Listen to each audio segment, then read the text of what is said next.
আজি আপোনালোকে চাব post operation Sindoor Congress is more popular in Pakistan than India. Congress is getting more airtime in Pakistan, not in India. Every day, Pakistani television is broadcasting the statement of our honorable leader of opposition, Rahul Gandhi. While Indian media is trying to defend India, or when our DGMOs are every day giving evidence of airstrike in Pakistan, Rahul Gandhi is asking, how many loss do you have suffered? Is it the question? You should have asked, Prime Minister, please tell us how many airbase you have strike in Pakistan, how many terrorists you have killed in Pakistan, how many damage you have caused to Pakistan. But unfortunately, our great leader Rahul Gandhi is asking how many losses you have suffered during the Operation Sindoor. Guttei Congress dolar itihasot বহুবার সন্ত্ৰাসবাদী আমাক আক্ৰমণ কৰিছে, কিন্তু পাকিস্তানৰ মাটিত গৈ সন্ত্ৰাসবাদীক প্ৰত্যাক্ৰমণ কৰাৰ উদাহৰণ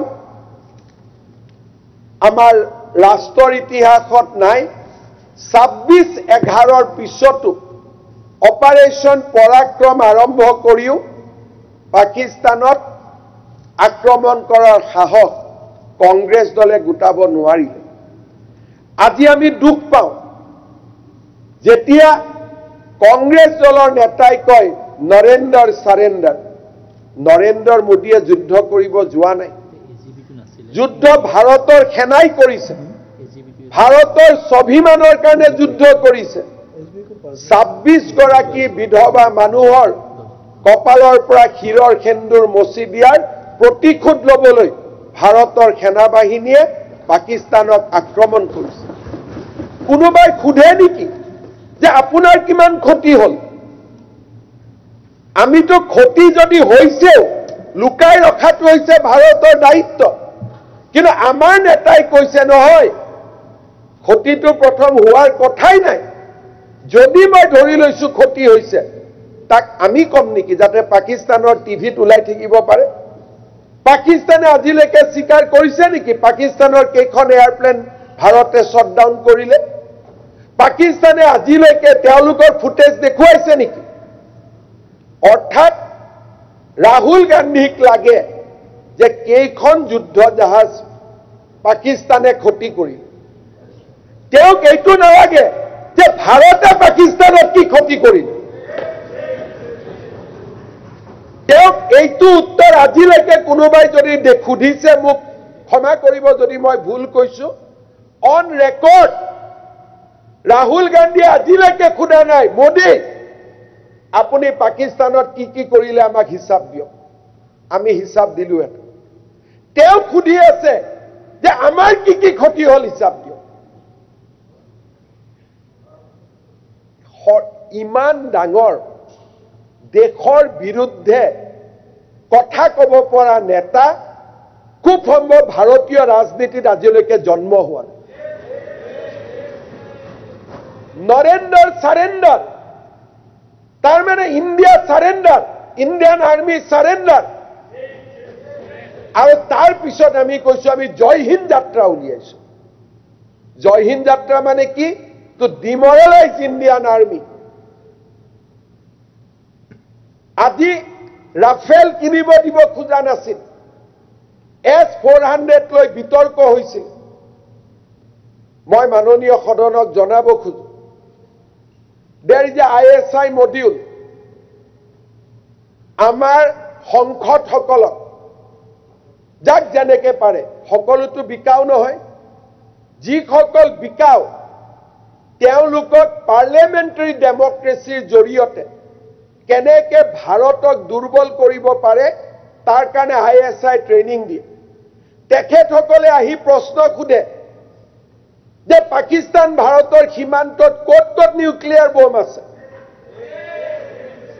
তেওঁলোকে প্ৰশ্ন সোধে কাঁচা বাহা যিটো ৰাস্তা সেই ৰাস্তাটোত কোষ্ট গাৰ্ডে ক'ত ক'ত নতুন সীমান্ত চকী পাতিছে আৰু তেওঁলোকক প্ৰশ্ন সুধিব কোৱা হয় যে আমাৰ নিউক্লিয়াৰ ৱাৰহেডছ কিমান আছে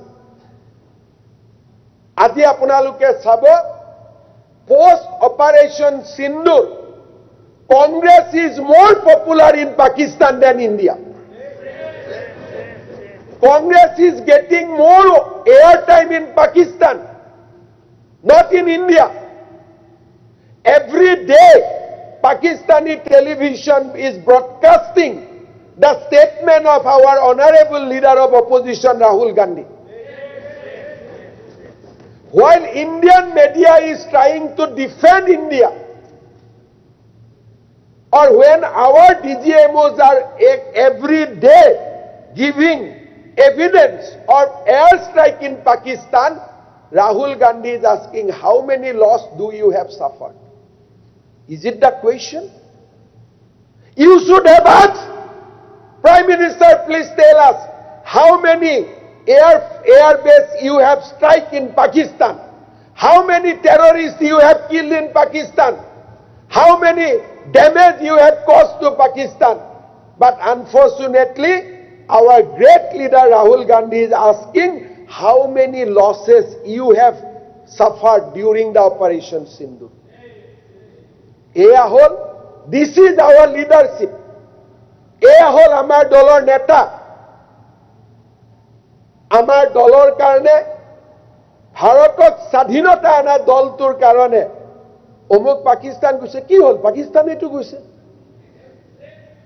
অমুকে নাগৰিকত্ব লৈছে আৰু কি হল নাগৰিকত্বটো লৈছে তে একোৱে হোৱা নাই জননী জন্মভূমি স্বৰ্গাদপি গৰিয়সি কোনো মিনিং নাই মাননীয় অধ্যক্ষ মহোদয় লিডাৰ অফ অপজিশন ডাঙৰীয়াই সাভাৰকাৰ ডাঙৰীয়াৰ কথা কৈছে we should not quote history which is not true and which is not backed by fact যদি আপোনালোকে সাভাৰকাৰ ডাঙৰীয়াৰ ডিভিজন অফ ইণ্ডিয়াৰ ওপৰত যদি শুনিব খুজে মই বহুত কথা নকওঁ সাভাৰকাৰ ডাঙৰীয়াই 1940 তেখেতে দিয়া মই ষ্টেটমেন্ট এটা কোট কৰিম বাকি মই আগলৈকে ক'ব খোজা নাই কাৰণ মই এই ডিবেটটো বীৰ সাভাৰকাৰৰ ওপৰলৈকে লৈ যাব খোজা নাই কেতিয়াবা আপোনালোকে যদি আইডিঅলজিক্যাল ডিবেট কৰে তেতিয়ালে মই ৰেডি আছো 1940 সাভাৰকাৰে কৈছিল India cannot be divided. A nation is one, indivisible and eternal. To divide India is to divide a living nation. It is not a piece of land to be sliced up. Savarkar Dangoriya koisil, India must be one nation. Savarkar Dangoriya koisil that Pakistan is an illegitimate state carved out of India. These are the materials on records. Kira আজি আমি ইয়াতে বীৰ সাভাৰকাৰৰ ওপৰত আলোচনা কৰিব খোজা নাই কেতিয়াবা যদি বিৰোধী দলপতি ডাঙৰীয়াই বিচাৰে আইডিঅলজিক্যাল ডিসকাশন কৰাৰ কাৰণে we are ready will come prepared. কিন্তু এটা কথা মই বুজি নাপাওঁ স্বাধীনতা সংগ্ৰাম কৰিছিল কংগ্ৰেছে ব্ৰিটিছৰ লগত চুক্তি হৈছিল কংগ্ৰেছৰ সাভাৰকাৰ ডাঙৰীয়া দেশখন কেনেকে বিভাজন কৰিব পাৰে যদি নেহেৰু আৰু মহাত্মা গান্ধীয়ে দেশখন বিভাজন কৰিব নোখোজে বাকিয়ে কেনেকে বিভাজন কৰিব পাৰিব আজিৰ দিনত অসমৰ মুখ্যমন্ত্ৰীয়ে যদি কাম এটা কৰিব নোখোজে বিধানসভাই যদি কাম এটা কৰিব নোৱাৰে কোনোবা ক্লাব আৰু সংঘ এটাই কামটো কৰিব পাৰিব নেকি who was the leaders on that point of time the leadership of India was with PM Jawaharlal Nehru আৰু এটা মই দুখৰ কথা ক'ব খুজো যেতিয়া ইন্ডিয়া ডিভাইড হৈছিল সেই সময়ত চিটাগং ৰেড ক্লিফে চিটাগং উত্তৰ পূৰ্বত দিছিল অসমত দিছিল আৰু যদি চিটাগং অসমৰ লগত থাকিলেতেন চিটাগং পোৰ্টলৈকে আমাৰ পুনে পুনে ৰাস্তা হলেতেন আমি চিকেন নেকৰ ওপৰত ডিপেন্ডেন্ট নাথাকিলোহেতেন প্ৰধানমন্ত্ৰী নেহেৰুৱে this is a part of history স্বাধীনতাৰ আগদিনাখন তেখেতে পাঞ্জাবত এটা পৰ্চনক ভাৰতত ৰাখি চিটাগং পোৰ্টখন তেওঁ পাকিস্তানলৈকে উইদাউট ৰিকমেণ্ডেশ্যন অফ ৰেডক্লিফ তেওঁ গতাই দিছিল These are part of history. এইবিলাক কথা বুৰঞ্জীত লিখা আছে 72 চনত প্ৰধানমন্ত্ৰী ইন্দিৰা গান্ধীয়ে যুদ্ধ জিকিছিল কোনেও অস্বীকাৰ নকৰে ভাৰতৰ সেনাই যুদ্ধ জিকিছিল প্ৰধানমন্ত্ৰী ইন্দিৰা গান্ধী আছিল কৃতিত্বৰ তেখেত অধিকাৰী কিন্তু যুদ্ধ জিকাৰ পিছত ভাৰতে যিমান পাকিস্তানৰ সেনা বাহিনী গ্ৰেপ্তাৰ কৰিছিল গুটেবিলাকক পাকিস্তানক উভতাই দিয়া হৈছিল 93,000 POW was handed over to Pakistan but 9 Indian POW আজিও এইখন ভাৰতলৈ ঘূৰি আহিব পাৰা আজিও we gave 93,000 POW back to Pakistan but we could not secure 9 POW from Pakistan till today.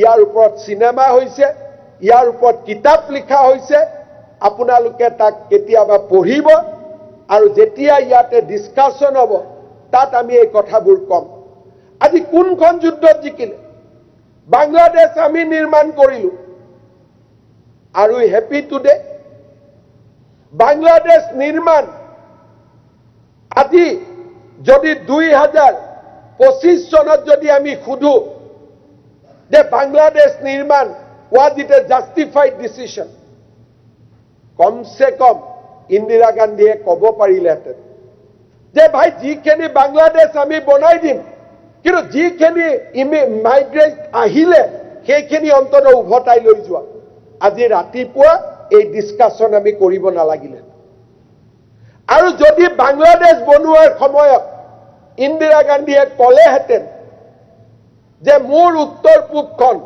ভাৰতৰ লগত চিকেন নেকেদি লাগি আছে অন্তত 100 বিঘা মাটি মোক নতুনকৈ দিয়া মই যাতে চিকেন নেকৰ পৰা উত্তৰ পূবখনক মুকলি কৰি দিব পাৰো ইন্দিৰা গান্ধীয়ে নেগোসিয়েশন তেওঁৰ যুদ্ধ জয়ৰ কৃতিত্বৰ কাৰণে কৰিলে কিন্তু সেই নেগোসিয়েশন ভাৰত আৰু অসমৰ কাৰণে নাছিলে যদি চিকেন নেক নোহোৱা হৈ গ'লহেঁতেন মাত্ৰ কেই কিলোমিটাৰ মাটি যদি বাংলাদেশৰ পৰা আমি আনিলোহেঁতেন লাগিলে তাৰ বিপৰীতে অসমৰ বা উত্তৰ পূৰ্বৰ আন এক অঞ্চল বাংলাদেশক যদি গতাই দিলেহেঁতেন এক্সচেঞ্জো যদি হ'লহেঁতেন যে 100 কিলোমিটাৰ ইয়াত লওক 100 কিলোমিটাৰ উভতাই লওক আজি আমি ঘূৰি ঘূৰি বেংগল আৰু ভাৰতলৈকে যাব নালাগিলেহেঁতেন সিএ আন্দোলনৰ সময়ত মানুহে আমাক ধমকি দিব নোৱাৰিলেহেঁতেন যে তোমালোকক উত্তৰ পূবক ভাৰতৰ পৰা চিকেন নেকেদি কাটি দিম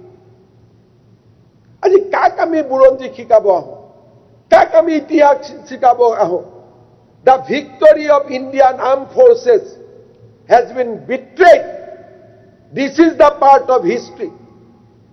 আৰু আজি ৰাহুল গান্ধীয়ে কয় নৰেন্দ্ৰ সাৰেন্দ্ৰ কেনেকৈ কথা ক'ব পাৰে যিবিলাক মানুহে দেশৰ বাবে যিসকলে দেশৰ বাবে চিন্তা কৰিব নোৱাৰে আজি আমেৰিকাত যায় লণ্ডনত যায় আৰু ভাৰতবৰ্ষৰ বিৰুদ্ধে যিমান কথা ক'ব পাৰে আমাৰ ইলেকশন কমিশন বেয়া ইনষ্টিটিউশন বেয়া ইলেক্ট্ৰনিক ভোটিং মেচিন বেয়া তেতিয়ালে কাগজৰ বেলটত এবাৰ কংগ্ৰেছ কিয় হাৰিলে ইমান দিনে কৈ আছিল যে ইভিএমত আমি হৰুৱা এবাৰটো পঞ্চায়ত মই জানি বুজি কাগজত কৰোৱাইছিল যে মেচিনত কংগ্ৰেছ নাহাৰে কাগজতো কংগ্ৰেছ হাৰে কয় যে ইলেক্ট্ৰনিক ভোটিং মেচিনৰ কাৰণে और कोई वोटर तालिका महाराष्ट्र गंडगोल हुई अरे कोई महाराष्ट्र में वोटर तालिका का गड़बड़ी नहीं हुआ है आपका समय से ही कांग्रेस का समय से ही जितना वोटर लिस्ट ने घपला किया आप लोगों ने असम में घपला किया आज ये कथा कोई लाभ नहीं आज आमी एटा कथा जानिब लागिब जे आमी चारियोफाলৰ পৰা আমি এটা বিশেষ চক্ৰৰ মাজত আজি সোমাই পৰিছো অসমৰ ভৱিষ্যতৰ কাৰণে ভাৰতৰ ভৱিষ্যতৰ কাৰণে আমি বহুত কিবা কিবি কৰিব লাগিব মই বিভিন্ন কাৰণত কংগ্ৰেছৰ লগত আমাৰ আইডিঅলজিক্যাল ডিফাৰেন্স আছে কিন্তু এইবাৰ কংগ্ৰেছ দলৰ শশী থাৰুৰকে ধৰি নেতাসকলে যি ধৰণে বিদেশত ভাৰতক প্ৰতিনিধিত্ব কৰিছে আমি গৌৰৱ অনুভৱ কৰোঁ আৰু কংগ্ৰেছৰ হলেও আজি মই শশী থাৰুৰক অভিনন্দন জনাইছো তাত আমাৰ ভালত ভাল বোলাত কোনো অসুবিধা নাই the way Shashi Tharoor represent India in the foreign soil it is one of the good example of democracy even Asauddin Owaisi কোনো বিৰোধিতা নাই in the time of need in the time of crisis whether it is Asauddin Owaisi whether it is a Supriya Sole whether it is a Shashi Tharoor they stand for India but unfortunately Rahul Gandhi could not stand for India he betrayed the armed forces Rahul Gandhi betrayed the nation at the most critical period of our history